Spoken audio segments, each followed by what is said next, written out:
जैसे कोई new buyer है और वो द्वारका में एंट्री करना चाहता है तो उनको आप क्या टिप्स देना चाहोगे? द्वारका वेल प्लान्ड बना हुआ है और एक सब सिटी है दिल्ली का। यहाँ पे आपको अमेनिटीज काफ़ी सारी मिल जाती हैं। आसपास देखोगे ना कम्यूट के लिए तो मेट्रो भी है, बस स्टैंड भी है, तो वॉकिंग डिस्टेंस पे आपको हॉस्पिटल्स वगैरह मिल जाते हैं। हॉस्पिटल, स्कूल्स, और इन सब। द्वारका के अंदर ना मतलब स्कूल की कोई कमी नहीं है। इतने स्कूल हैं, आप मान के चलो एक सेक्टर में 4-4, 5-5 स्कूल हैं। और भी बहुत सारी चीज़ें हैं। द्वारका के अंदर इन्वेस्ट करना चाहिए लोगों को। हाय एवरीबॉडी, प्रॉपर्टी बाइट्स में आपका एक और बार स्वागत है। और आज हम लोग आए हैं अरविंद रियल एस्टेट द्वारका में। तो welcome to our show sir. और आपके बारे में हम लोगों ने बहुत सुना, तो आज हम आपके यहाँ पहुँच गए। तो सर स्टार्ट करेंगे कि जैसे कोई न्यू बायर है और वो द्वारका में एंट्री करना चाहता है तो उनको आप क्या टिप्स देना चाहोगे? मैम देखो, द्वारका वेल प्लान्ड बना हुआ है और एक सब सिटी है दिल्ली का। यहाँ पे आपको अमेनिटीज काफ़ी सारी मिल जाती हैं। आसपास देखोगे ना कम्यूट के लिए तो मेट्रो भी है, बस स्टैंड भी हैं, बहुत सारी चीज़ें हैं यहाँ पे जो फैसिलिटीज़ हैं। बहुत चौड़ी चौड़ी सड़कें हैं। और अगर आप द्वारका के अंदर किसी भी सेक्टर में आप रहते हैं तो वॉकिंग डिस्टेंस पे आपको हॉस्पिटल्स वगैरह मिल जाते हैं। हॉस्पिटल, स्कूल्स, और इन सब। द्वारका के अंदर ना मतलब स्कूल की कोई कमी नहीं है। इतने स्कूल हैं, आप मान के चलो एक सेक्टर में 4-4, 5-5 स्कूल हैं। इतने स्कूल हैं द्वारका के अंदर। आसपास ग्रीनरी बहुत है, पार्क बहुत। तो इसीलिए मैं कह रहा हूँ कि ये एक बहुत वेल प्लान्ड सब सिटी है दिल्ली का। और भारत वंदना पार्क आपको पता है, बिल्कुल एकदम नया, अभी बहुत अंडर कंस्ट्रक्शन है और बहुत बड़ा बन रहा है वो, जिसमें स्काई बॉक्स वगैरह भी हैं, आपको पता होगा। क्रिकेट और फुटबॉल स्टेडियम सेक्टर 19 द्वारका के अंदर आ रहा है, तो वो बहुत एक 4 चांद लगाने वाला है द्वारका के अंदर। तो ये सब चीजें हैं और भी बहुत सारी चीजें हैं। द्वारका के अंदर इन्वेस्ट करना चाहिए लोगों को। UER 2 जो है वो भी बन के रेडी है। द्वारका एक्सप्रेसवे जो बोलते हो आप, वो रेडी है। तो द्वारका से बाहर जाने की जरूरत पड़ेगी नहीं आपको, एयरपोर्ट पास में है। तो और अभी गुड़गांव भी पास हो गया है। I mean in the sense कि आना जाना बहुत इजी हो गया। आना जाना इतना इजी हो गया ना, मतलब ये एक्सप्रेसवे के कारण बहुत अच्छा हो गया है पहले से। और बेटरमेंट के लिए गवर्नमेंट बहुत कुछ कर रही है, डेवलप बहुत ज्यादा है। द्वारका की रोड्स ना इतनी चौड़ी चौड़ी रोड है, वो सबसे खास बात है। सबसे खास बात है, राइट सर। अगर जैसे कोई नया प्रॉपर्टी में आ रहा है, जॉब है, मे बी इतना बजट नहीं है, तो वो 2 BHK सपोज यहाँ पे आना चाह रहा है फॉर अ 2 BHK फ्लैट, तो आपके पास क्या क्या ऑप्शन है और आप उनको क्या एडवाइस दोगे? द्वारका के अंदर 2 BHK अगर स्टार्टिंग प्राइस में जाएं तो 85 लाख से आपका फ्लोर स्टार्ट होता है। इंडिपेंडेंट फ्लोर्स आप लोग द्वारका को जानते होंगे, हाई राइज से। हाँ एकदम, मुझे तो यही लगा था कि द्वारका में हाई राइज ही है सिर्फ। यहाँ पे दोनों चीजें हैं।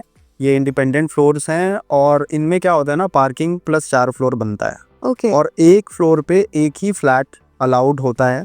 आप मल्टीपल फ्लैट्स नहीं बना सकते अप्रूव्ड के अंदर। यहाँ पे बहुत एरियाज हैं, अभी और आगे बात करेंगे तो उस बारे में बताऊंगा आपको। लेकिन 2 BHK 85 लाख से स्टार्ट है फ्लोर के अंदर। सोसाइटी फ्लैट में जाते हैं तो वो महंगे हो जाते हैं, फिर करीबन 170-70 के आसपास इतना फर्क हो जाता है। बिल्कुल फर्क हो जाएगा। तो सर जैसे आप 85 लाख बोल रहे हो, बट मैंने सुना है इससे भी सस्ता मिलता है। कितना सुना है? मैंने सुना है मेहर से 50 लाख तक। मतलब नहीं बनता मैम। देखो 2 BHK यहाँ पे ना एक बड़ा मिस कॉन्सेप्ट बोल लो, या लोगों को नॉलेज नहीं है, या फिर हम जैसे लोगों की ही गलती है कि हम ना जैसे द्वारका को, अदर द्वारका के आसपास बहुत सारे ऐसे एरियाज हैं जो ग्रेटर द्वारका, हाँ मतलब extended part of Dwarka, right, तो उसको ना हम द्वारका बोल के मार्केट कर रहे हैं, जो कि कम्प्लीटली गलत है। आप मान के चलो ना, हाँ अब द्वारका मोड़ है, वहाँ पे एक द्वारका स्टेशन है, तो आप उसको द्वारका क्यों बोल रहे हो? द्वारका का सेक्टर थोड़ी ना है। हाँ वो द्वारका मोड़ है, एग्जैक्टली द्वारका मोड़ है वो, एग्जैक्टली। और वहाँ पे चीजें आपको द्वारका के सेक्टर से कंपेयर करोगे तो सस्ती चीजें मिलेंगी।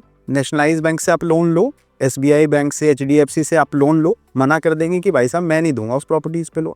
लेकिन मैं जो आपको प्रॉपर्टीज बता रहा हूँ, जो द्वारका के अंदर इंडिपेंडेंट फ्लोर है, वहां पे आपको एटलीस्ट 85 लाख से न्यू प्रॉपर्टी स्टार्ट होता है। रीसेल में आपको अच्छी डील मिल सकती है 65-70 के आसपास। जो पुराने ऑप्शंस होते हैं वो 65 के आसपास स्टार्ट हो जाते हैं। तो आसपास ना मेन चीज ये है कि लोग गलत मार्केट ना करें। जो आसपास जो अनऑथराइज, हम बोल सकते हैं उसको बैंक की भाषा में कि वो अनऑथराइज एरियाज हैं, कॉलोनीज हैं, जिनका बजट कम है, वो जा सकते हैं उस चीज के लेने के लिए। वो यहाँ तो ना ले पाएंगे। मान लो किसी का 40 लाख का बजट है और मैं प्रॉपर्टी सजेस्ट कर रहा हूँ उसको 1 करोड़ का, तो वो कैसे लेंगे? घर तो लेना चाहिए हर एक हाँ को, जी। लेकिन होता क्या है कि हम गलत मार्केट करके चीजों को बेचते हैं कि ये सेक्टर 15 है, सेक्टर 14 है। अरे करेक्ट चीज बोल के बेचो, क्लाइंट को पता होना चाहिए कि ये चीज क्या है, उसमें कोई गलत नहीं। अच्छा, तो मतलब ये मिसअंडरस्टैंडिंग होता है कि लोग सोचते हैं वो द्वारका ही है, पर एक्चुअली वो द्वारका नहीं होता नहीं है, हो, तभी उसका रेट और प्राइस कम है। बिल्कुल। द्वारका के अंदर एक चीज और क्लियर करना चाहूँ, कई सेक्टर्स हैं वहाँ पे विलेज का भी पार्ट है।